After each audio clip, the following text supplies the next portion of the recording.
স্থানীয় সংবাদ পড়ছি সুমন ভট্টাচার্য। এখনকার বিশেষ বিশেষ খবর হল, মুখ্যমন্ত্রী অধ্যাপক ডাক্তার মানিক সাহা আজ আগরতলার পূর্বাশার আরবান হাটে 5 দিনব্যাপী প্রথম জাতীয় সংহতি শিবিরের উদ্বোধন করেন।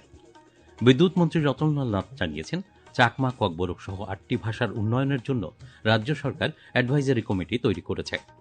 এনডিএ প্রার্থী এবং মহারাষ্ট্রের রাজ্যপাল সিপি রাধাকৃষ্ণন উপরাষ্ট্রপতি পদে নির্বাচিত হয়েছেন।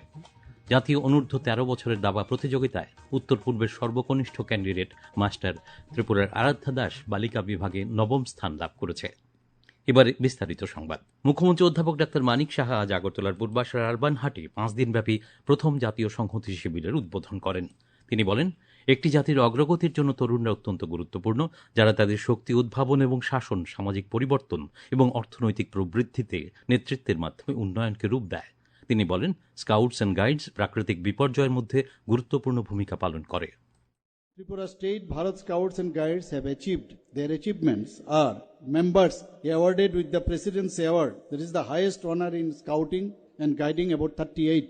Major activities of the Scout and Guides in Tripura and other places, anti-drug campaigns and rallies, very important for us, International Yoga Day celebration, Kharchi Puja, community service camp, then participation in Republic Day parade, participation in the Independence Day parade, Durga Puja and Diwali social service activities. অনুষ্ঠানে বক্তব্য রাখেন যুব ও ক্রীড়া বিষয়ক মন্ত্রী টিঙ্কু রায়। এই শিবিরে 18টি রাজ্য থেকে মোট 368 জন স্কাউটস অ্যান্ড গাইডস অংশগ্রহণ করছেন।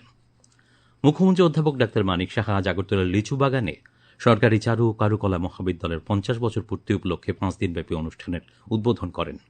মুখ্যমন্ত্রী ক্যানভাসে রং তুলি বুলিয়ে অনুষ্ঠানের সূচনা করেন। কলেজের ভারপ্রাপ্ত অধ্যক্ষ অভিজিৎ ভট্টাচার্য কলেজের 50 বছরের ইতিহাস তুলে ধরেন। বর্ষব্যাপী অনুষ্ঠানের অঙ্গ হিসেবে থাকছে সেমিনার, কর্মশালা, প্রদর্শনী। 50 বছর পূর্তি উপলক্ষে কলেজ প্রাঙ্গণে নবীন ও প্রবীণ শিল্পীদের চিত্র ভাস্কর্য প্রদর্শনী ঘুরে দেখেন তিনি। কলেজের প্রথম ব্যাচের ছাত্রছাত্রীদের সম্বর্ধনা জ্ঞাপন করেন তিনি। এছাড়া কলেজের অবসরপ্রাপ্ত অধ্যক্ষদেরও সম্বর্ধনা জ্ঞাপন করা হয়। ললিত কলা একাডেমি জাতীয় পুরস্কারপ্রাপ্ত 2 জনকে সম্বর্ধিত করা হয়। জনজাতি কল্যাণমন্ত্রী বিকাশ দেববর্মা আজ আগরতলার কৃষ্ণনগরে ভগিনী নিবেদিতা ছাত্রী আবাস পরিদর্শন করেন। পরিদর্শনকালে তিনি এই আবাসের বিভিন্ন সমস্যা সম্পর্কে অবহিত হন এবং তা সমাধানের জন্য সংশ্লিষ্ট কর্তৃপক্ষকে নির্দেশ দেন। পশ্চিম ত্রিপুরা জেলাশাসক ডাক্তার বিশাল কুমারের পৌরোহিত্যে আজ জেলাশাসকের কার্যালয়ে MGNREGA ও প্রধানমন্ত্রী গ্রামীণ আবাস যোজনার অন্তর্গত সোশ্যাল অডিটের উপর জেলাভিত্তিক কর্মশালা অনুষ্ঠিত হয়। জেলাশাসক ডাক্তার কুমার জানান, এই কর্মশালায় বিভিন্ন ফ্ল্যাগশিপ কর্মসূচি বাস্তবায়নে স্বচ্ছতা এবং মানুষের অংশগ্রহণের উপর জোর দেওয়া হয়। কর্মশালায় বিভিন্ন ব্লকের বিডিওরা, পঞ্চায়েত সদস্যরা